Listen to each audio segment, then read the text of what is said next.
Terima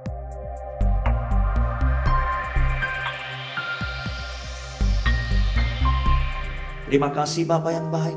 Terima kasih Tuhan Yesus. Terima kasih Allah Roh Kudus. Kami bersyukur kepada Engkau. Terpuji dalam Engkau selama-lamanya. Kami buka hati kami untuk Engkau pagi hari ini. Lebih lagi Kau berfirman bagi kami. Biarlah Kau firman-Mu Tuhan. Firman bakal mengajar kami, membawa kami mengerti apa yang menjadi isi hati-Mu dan kerinduan-Mu bagi kami semua. Bapa, terima kasih. Terpujilah nama Yesus. Kami bersyukur dan kami berdoa. Haleluya. Sama-sama katakan amin. Shalom Bapak Ibu Saudara yang ada di rumah. Saya mengajak kita buka satu firman Tuhan di Kisah Rasul pasal yang kedua, Saudara.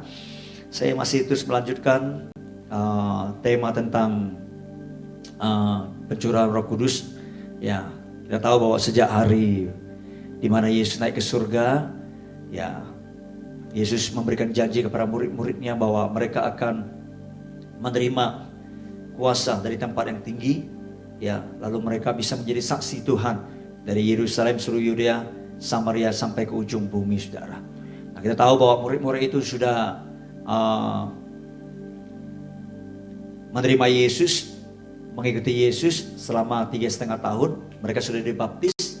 Ya, tapi sekalipun mereka sudah melihat kuasa Tuhan bekerja luar biasa dalam kehidupan mereka, tapi mereka tetap disuruh Tuhan, ya, untuk menantikan janji Tuhan, ya, yaitu pencurahan Roh Kudus dalam kehidupan mereka. Jadi betapa pentingnya peranan Roh Kudus dalam kehidupan para murid pada waktu itu, Saudara. Nah, saya percaya Roh Kudus juga menjadi satu pribadi yang sangat penting buat kehidupan saudara dan saya sebagai orang-orang yang percaya pada Yesus, sebagai murid Tuhan, ya, di akhir zaman ini, Saudara. Nah, kita tahu bahwa ketika Roh Kudus memenuhi kehidupan setiap murid-murid, kehidupan mereka sangat mengalami satu perubahan yang luar biasa. Mereka begitu menjadi orang yang berani, antusias, semangat melayani Tuhan. Bahkan, ya, kita tahu bahwa hampir semua mereka itu menjadi martir, Saudara. Ya, dalam kehidupan mereka mati bagi Tuhan, Saudara. Ya, dan mereka berani menyerahkan nyawa mereka untuk Tuhan, Saudara. Dan kita tahu bahwa bukan karena kekuatan mereka, bukan karena hebat mereka. Ya, kita tahu bahwa ada satu pribadi yang menolong mereka, yaitu Roh Kudus. Ya, sebagian besar murid-murid itu adalah penakut. Kenapa? Karena kita tahu bahwa Alkitab mencatat ketika Yesus ditangkap, semuanya lari menyangkal Tuhan. Ya, tapi ketika Roh Kudus memenuhi mereka, mereka begitu berani, Saudara. Nah, saya percaya kita perlu Roh Kudus untuk terus memenuhi kehidupan kita, supaya kita juga menjadi orang yang berani, ya, berjalan bersama dengan Tuhan, melakukan apa yang Tuhan suruh kita lakukan, Saudara. Dan hari ini saya akan menyampaikan bagaimana caranya kita dipenuhi dengan Roh Kudus, atau saudara yang belum dibaptis Roh Kudus, saudara bisa mengalami baptisan Roh Kudus itu, Saudara. Saya akan bacakan buat saudara dari Kisah Rasul pasal kedua ayat 1. Ketika tiba hari Pentakosta, semua orang percaya berkumpul di satu tempat. Tiba-tiba turunan dari langit suatu bunyi seperti tiupan angin keras yang memenuhi seluruh rumah di mana mereka duduk, dan tampaklah kepada mereka lidah-lidah seperti nyala api yang bertebaran dan hinggap pada mereka masing-masing. Maka penuhlah mereka dengan Roh Kudus, lalu mereka mulai berkata-kata dalam bahasa-bahasa lain seperti yang diberikan oleh Roh itu kepada mereka untuk mengatakannya, Saudara. Ya, jadi waktu pertama kali mereka dipenuhi dengan Roh Kudus, Saudara, mereka dikatakan mulai berkata-kata dengan bahasa-bahasa yang lain seperti yang diberikan oleh Roh itu kepada mereka, Saudara. Nah, ini terus tidak berhenti, masih terus, ya. Memang tidak semua yang murid-murid mengalami, Saudara, itu tertulis di Alkitab, Saudara. Tapi saya percaya banyak yang mereka mengalami, Saudara. Seperti yang kalau saudara baca di Yohanes pasal yang terakhir, Saudara, ayat terakhir, masih banyak yang dicatat, Saudara. Masih banyak yang tidak tercatat. Sebab kenapa? Terlalu banyak, sehingga tidak ada satu kitab pun yang bisa memuat apa yang Yesus lakukan, Saudara. Nah, saya percaya pekerjaan Roh Kudus juga luar biasa dalam kehidupan para murid, Saudara. Dan salah satunya dicatat lagi, Saudara, di Kisah Rasul pasal yang ke-10 ayat 44 mulai, Saudara. Saya bacakan buat saudara. Ketika Petrus sedang berkata demikian, turunlah Roh Kudus ke atas semua orang yang mendengarkan pemberitaan itu, Saudara. Lihat, ketika Roh Kudus turun, Saudara, maka ada sesuatu yang terjadi. Nah tadi waktu kita baca di Kisah Rasul pasal yang kedua, saudara, ketika Roh Kudus turun, saudara, maka mereka mulai berkata-kata dengan bahasa yang lain seperti ini diberikan oleh Roh itu kepada mereka, yakni bahasa roh, saudara. Ya, dan itu heboh, saudara. Selalu kalau Roh Kudus turun itu pasti terjadi lawatan, pasti terjadi sesuatu yang secara fisik itu pasti akan menggetarkan, saudara. Ya, bisa didengar, bisa dirasakan begitu luar biasa. Dan di Kisah Rasul pasal ke-10 ini dicatat lagi, saudara, ketika Petrus sedang berkata demikian, turunlah Roh Kudus ke atas semua orang yang mendengarkan pemberitaan itu, dan semua orang percaya dari golongan bersunat yang menyertai Petrus tercengang-cengang. Ya tahu kalau tercengang itu berarti sesuatu terjadi, sesuatu yang membuat wow gitu seperti, saudara. Ya, karena mereka melihat bahwa karunia Roh Kudus dicurahkan ke atas bangsa-bangsa lain, sebab mereka mendengar orang itu berkata-kata dalam bahasa roh dan memuliakan Allah. Ingat, saya sudah sampaikan, selalu kalau ya Roh Kudus turun, lalu mereka berkata-kata dengan bahasa roh, mereka dipenuhi dengan roh, mereka berkata-kata dengan bahasa roh seperti, saudara. Ya, dan selalu dikatakan memuliakan Allah. Jadi bahasa roh itu adalah, karunia bahasa roh itu adalah karunia bahasa yang memuliakan Allah di surga, saudara. Lalu kemudian kalau sudah baca lagi, ini berlanjut di Kisah Rasul pasal 19 ayat ke-6, saudara. Dikatakan begini, ketika Paulus menumpangkan tangan ke atas mereka, ya, turunlah Roh Kudus ke atas mereka, dan mulailah mereka berkata-kata dalam bahasa roh dan bernubuat.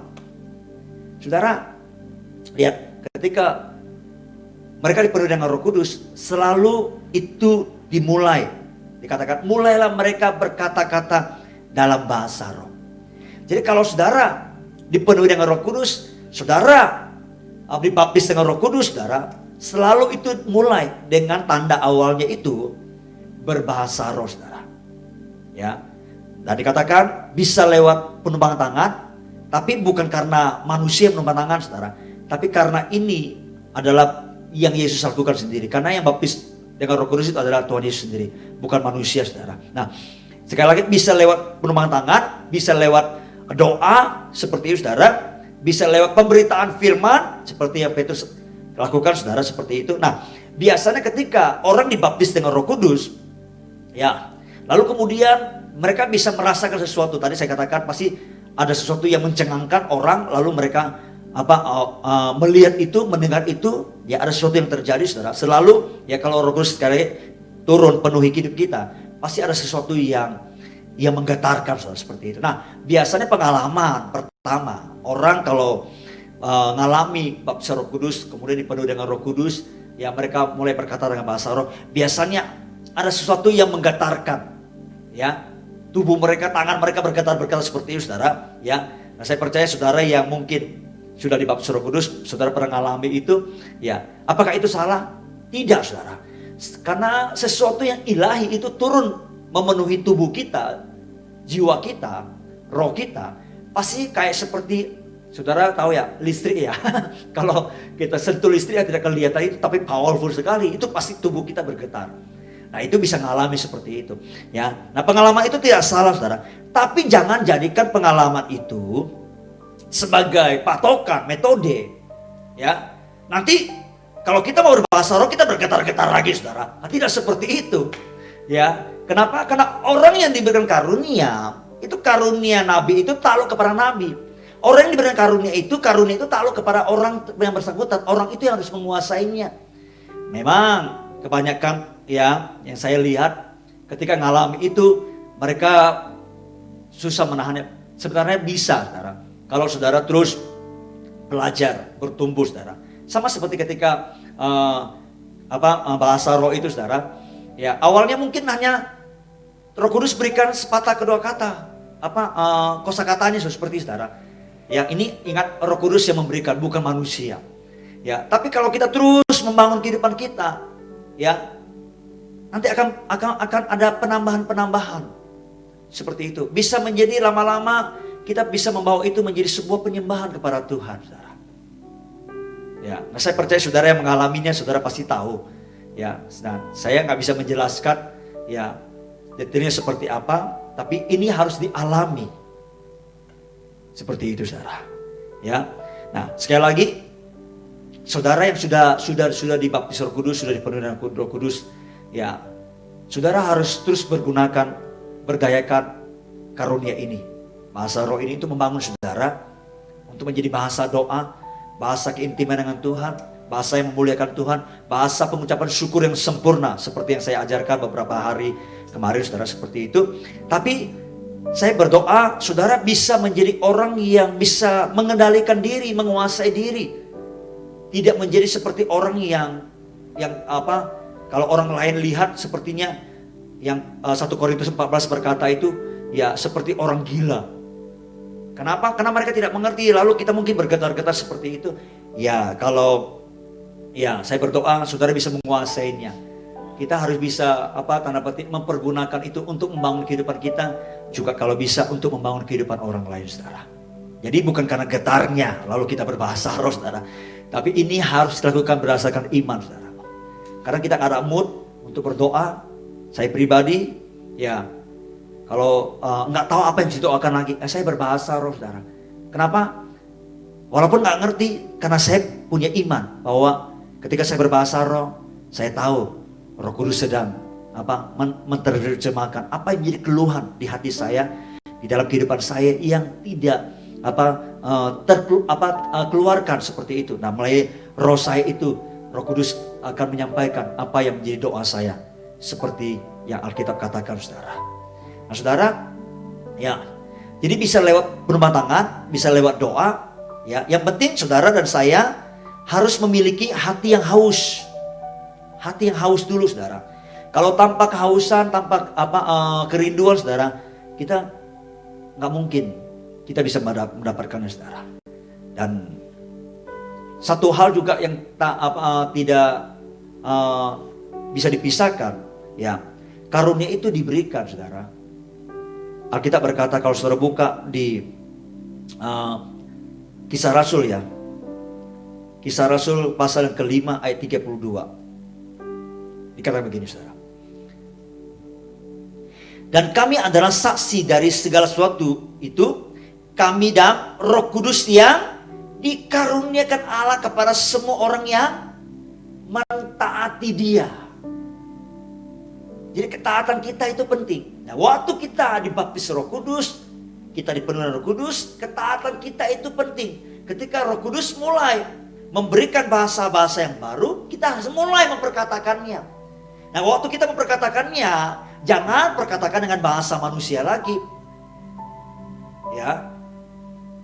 Karena kita nggak mungkin waktu bersamaan kita memperkatakan dua jenis dialek atau dua jenis bahasa, nggak mungkin, ya. Kan kita nggak mungkin pakai bahasa ibu lalu pakai bahasa Indonesia, nggak mungkin bersamaan. Kita harus memilih salah satu. Nah, demikian juga waktu kita dibaptis dengan Roh Kudus, dengan iman, penuh dan ketaatan, apa yang Roh Kudus taruh di hati kita, di roh kita, kita harus ungkapkan itu. Walaupun nggak ngerti, nah itu namanya iman.